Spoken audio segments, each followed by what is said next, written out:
When you first learn a scale, you usually just play it up and down. That totally makes sense as a first step. You'll learn the shape and hear how the notes connect. But here's something many players miss. A lot of real solos don't just move step by step. There are also bigger jumps. And it's often that combination, the smooth step-by-step motion plus the bigger leaps that give a melody its emotion and character. Those jumps usually need a different technique than the one we use for running up and down the scale. And that's what we're gonna learn today. First, we'll break down the basic concepts behind the technique. Second, we'll go deeper into the exact technique with a focused exercise. And third, we'll apply it to some real licks and improvisation, so you don't just understand the technique, but see it in action and can use it in real-life scenario. First, let me show you the technical challenge and why you need a specific exercise for it. When you play two notes on the same fret, but on neighboring strings, like the 5th fret on the D string, like I'm doing it right now, and the 5th fret on the G string, there is a difficulty. If you want to play those two notes one after another, like this, you have to lift your finger slightly. And here is the problem. When you lift the finger, there is a small gap, and that breaks the connection between the note. And it's clearly much slower. It's kind of like hopping on one foot. You're just not as quick as when you use both. I know, sometimes the break between two notes is exactly what you want, but often you want the notes to flow smoothly into each other without a gap. Classical guitarists often solve this by using two different fingers. They play it like this. They play here the first finger, and then they use here the second finger, like this. But on the electric guitar, especially in improvised music, things work a little different. If you want the notes to connect smoothly, we often use a technique called rolling. You kind of make a small bar, you place the same finger across both strings and roll it gently from one side to the other. The benefit, it gives you more freedom and flexibility. Classical players often plan out fingerings far in advance, but when you're improvising, you have to react fast. That also applies when you're learning a solo. Most solos originally were improvised or played spontaneously. So to sound close to the original, you need a quick and flexible solution. Now you might ask, why roll the finger at all? Why not just lay it flat across both strings? If you lay the finger flat, both notes ring out at the same time, overlapping. And usually that's not what you want. You want the first note to stop the moment the second one begins. Smooth transitions, but still clearly separated. That's exactly what rolling does. You use the same finger, but the rolling motion stops the first string while pressing the second. It sounds clean and controlled. So there are two ways to play two notes on neighboring strings in the same fret with one finger. Rolling, where you roll the finger slightly from one string to the next, perfect when you want the notes to connect smoothly like this. Or jumping, where you lift the finger and place it on the next string. That sounds more separated, and rhythmically it feels a bit different. Sometimes that distinct, almost percussive attack is exactly the right sound. It might be slower, but it can still be a better choice depending on the situation. And sometimes if you use on the second note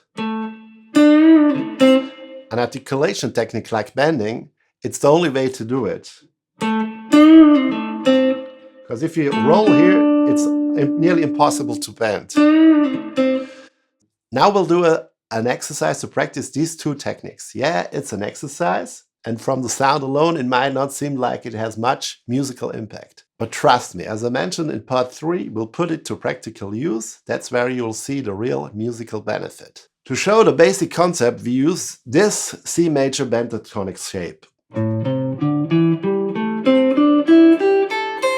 Once you understand the idea, you can use it on any other scale or position. If you think of the scale like a staircase, normally you play one step at a time, note by note, like this.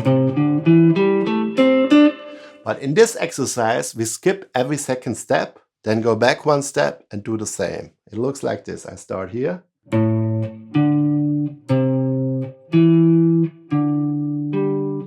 So I don't go here, I jump one step, go here, then I go back to one step, then I jump again, then I go back one step and jump again. So we played First the first note, then the third note, then the second note, then the fourth, and so on. Another way to describe the pattern is the following. First I play one note, then I play the neighboring note. Then I go one step in the scale, play the note, and then I play the neighboring note. Then I go to the next note, play the neighboring note, and so on.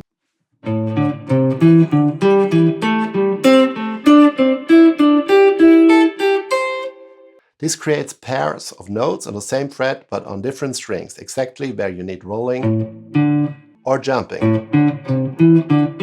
So now we'll do it together. We'll start with jumping. It's a bit easier if you haven't used rolling first, so we play the notes really slow.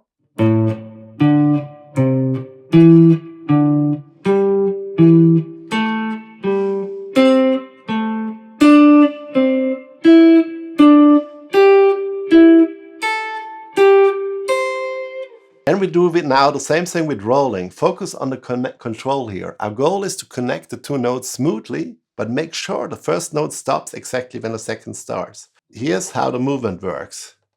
You lift the finger, move it back slightly, and the E string is not hearable. You see? So the pressure shifts from the E to the A string. Then I go back. Here I don't need the rolling because there are two different fingers. And again, rolling, rolling.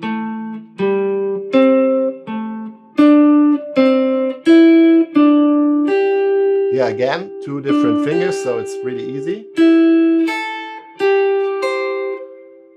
Your wrist moves a little backward. As I mentioned earlier, sometimes you want both notes to ring together, but that's easy once you master the technique. Now we do the same thing going down in pitch. Same idea, but now the scale runs backwards. We go down the staircase, skipping every second step to go back one step and so on, like this.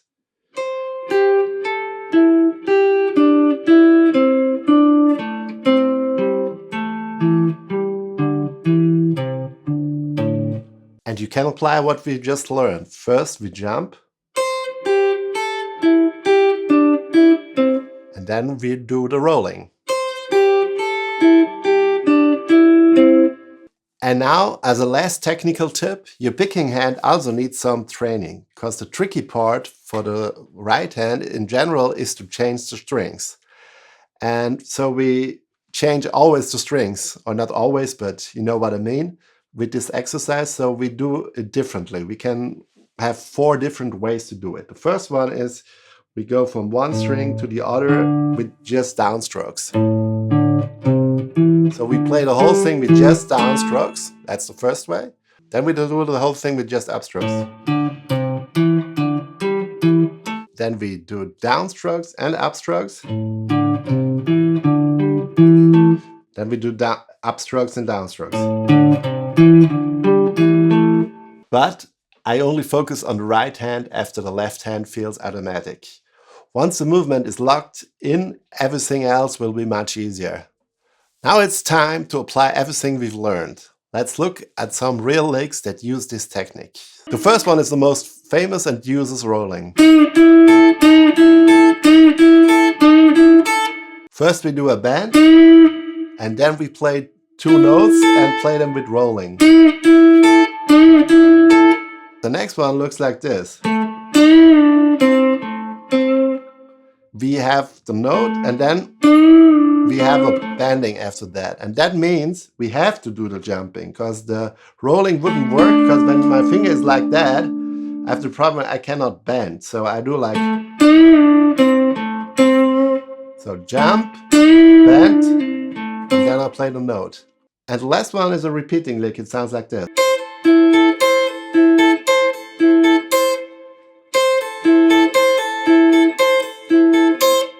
And as you can see, here we have again the rolling motion. Now we improvise over a backing track. We always start with 2 notes on different strings. So that's what we practice more or less. For example, I begin with this combination. Then I improvise from there. And I can use both jumping or rolling, whatever I feel like in a moment. So let's start.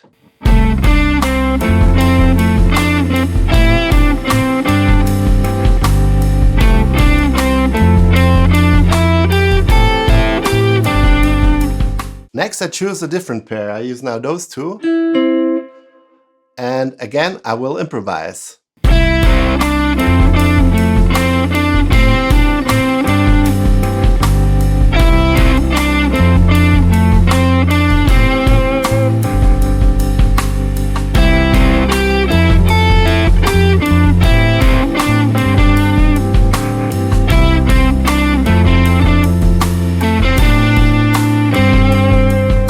Now I reverse the direction, I move from the higher note to the lower note and improvise again. For example, I use now those two notes and I improvise again.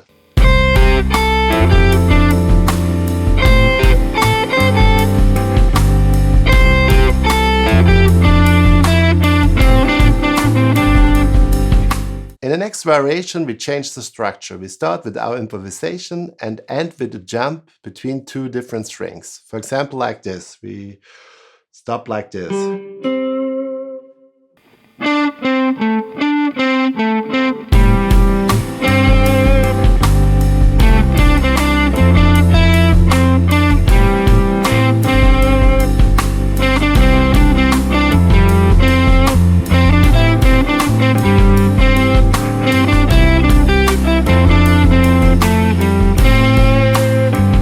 And we can also listen closely to how the sound changes.